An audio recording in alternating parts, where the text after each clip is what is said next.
My name is Sneha, and I'm here today to partner with Santa Clara County Library District to talk about the carbon footprint, its impact on the environment, and how to reduce it. Let's get started. What is it? One resource that we use a lot is carbon, mostly from burning fossil fuels, such as oil and gas. When we use more fuel, we produce more greenhouse gases that is later emitted into the atmosphere. Greenhouse gases trap heat inside the Earth's atmosphere, and this overheats the planet.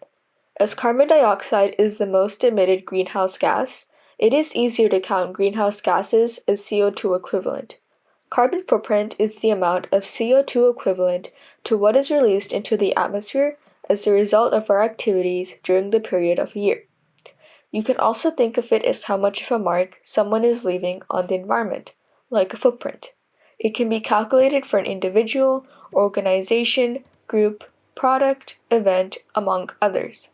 There are multiple factors that can affect one's carbon footprint, from the direct impact of traveling and powering our homes to the indirect impact of energy to create things we use or consume. How is it calculated? There are numerous apps, trackers, and calculators that help you determine your carbon footprint. There are many websites, including coolclimate.org and carbonfootprint.com. Kids can use 8billiontrees.com to gain a better understanding of what to take into account to decrease their carbon footprint. For a brief tutorial, you enter how much energy it takes to heat your home, how much driving and flying you do, how much money you spend on food, clothes, technology, and etc. Once you enter all the information, the calculator translates your activities into metric tons of how much CO2 equivalent it is. The results won't be perfect or accurate, as most people won't remember the exact amount and estimate it. As long as you have a good idea of how many miles you're traveling, the type of food you're eating, and information for other activities, the calculator will output a value close to your exact carbon footprint. Even though it takes a lot of time to manually input all this information, this is the best there is and shouldn't be a reason for not getting your carbon footprint and working on reducing it.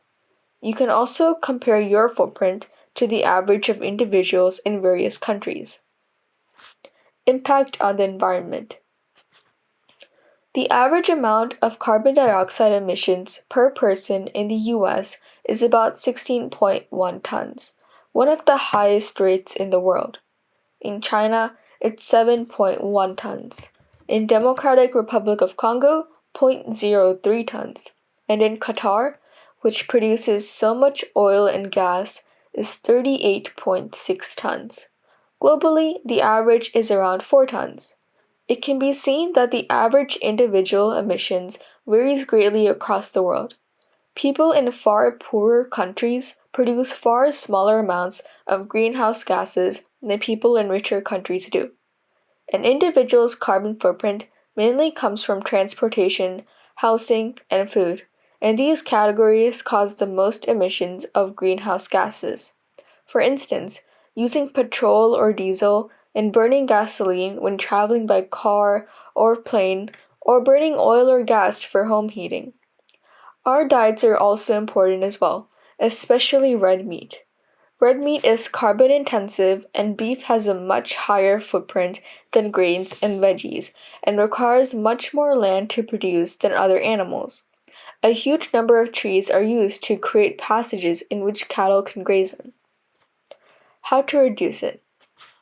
To locate the sources of CO2 emissions and implement the necessary controls, it is critical to calculate our carbon footprint.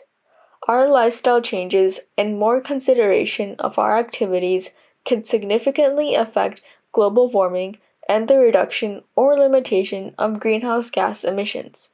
There are some tips you have probably heard before, such as walk to school, buy less items, and eat more veggies. These are all very helpful tips in reducing your carbon footprint. You can also start gardening.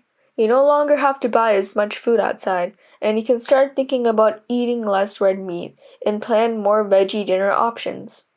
There are tons of apps out there dedicated to tracking your carbon footprint and even give you unique tips, goals, and advice on how to reduce your footprint. Websites also provide information on how to reduce your carbon footprint as well. Thank you for watching, and I hope you learned more about the carbon footprint. Thank you.